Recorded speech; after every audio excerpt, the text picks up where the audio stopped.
Assalamualaikum warahmatullahi wabarakatuh.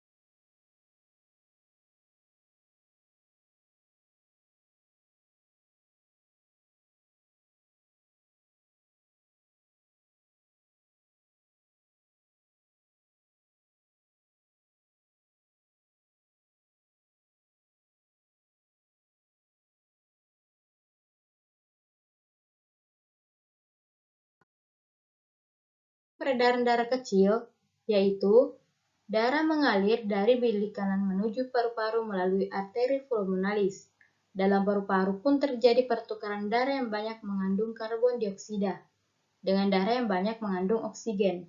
Darah yang banyak mengandung oksigen kembali ke jantung bagian serambi kiri melalui vena pulmonalis. Sedangkan sistem peredaran darah besar, yaitu darah yang banyak mengandung oksigen, mengalir dari bilik kiri jantung ke seluruh tubuh kecuali paru-paru melalui arteri besar, aorta. Selanjutnya, terjadi pertukaran darah yang banyak mengandung oksigen dengan darah yang banyak mengandung karbon dioksida di seluruh tubuh. Darah yang banyak mengandung karbon dioksida kembali ke jantung melalui vena ke serambi kanan.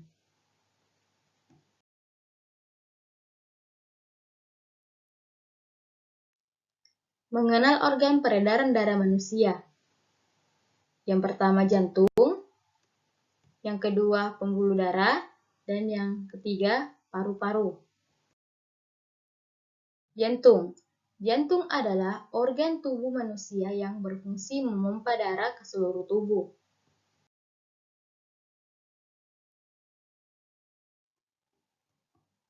Jantung memompa darah dengan cara berkontraksi dan berelaksasi secara bergantian, sehingga jantung berdenyut, mengembang, dan mengempis.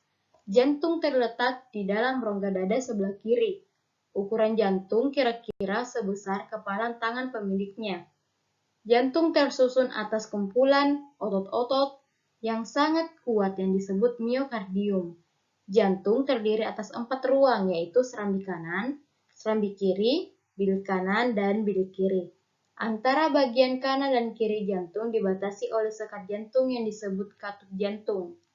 Katup jantung berfungsi untuk mencegah bercampurnya darah yang mengandung oksigen dengan darah yang mengandung karbon dioksida.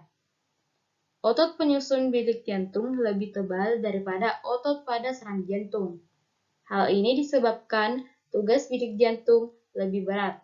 Tugasnya yaitu memompa darah keluar dari jantung ke seluruh bagian tubuh. Kontraksi dan relaksasi pada jantung mengakibatkan terjadinya denyut jantung atau denyut nadi. Ketika jantung memompa darah ke dalam pembuluh nadi, pembuluh tersebut ikut berdenyut.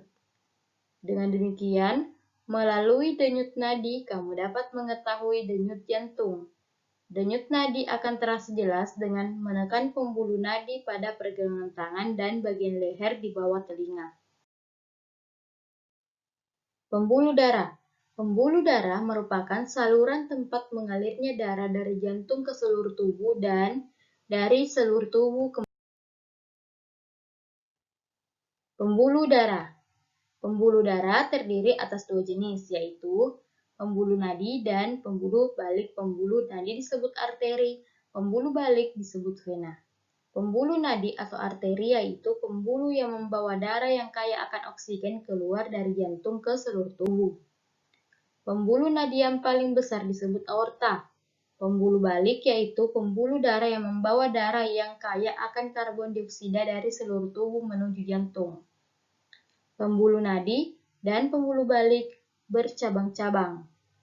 Ujung cabang tersebut pembuluh kapiler. Pembuluh kapiler sangat halus, berdinding tipis, dan berpori. Dalam pembuluh kapiler ini terjadi pertukaran 2 zat, yaitu antara oksigen dan karbon dioksida. Panjang seluruh pembuluh darah manusia, jika dihubungkan dari satu ke ujung yang lain, dapat mencapai sekitar 160.000 km.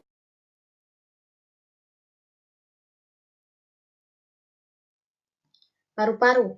Paru-paru berperan sebagai penyuplai oksigen ke dalam darah.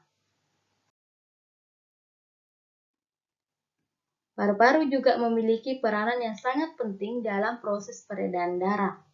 Dalam proses peredaran darah, darah yang telah diedarkan ke seluruh tubuh tidak lagi mengandung oksigen, akan tetapi banyak mengandung karbon dioksida. Setelah kembali ke jantung, darah yang akan mengandung karbon dioksida tersebut dipompa ke dalam paru-paru. Selanjutnya, karbon dioksida diambil dan diganti dengan oksigen melalui proses pernapasan. Paru-paru terdiri atas ribuan tabung bercabang. Tabung bercabang yang jumlahnya ribuan semakin ke ujung semakin mengecil. Pada ujung yang mengecil terdapat kantong udara. Kantong udara tersebut dinamakan alveoli.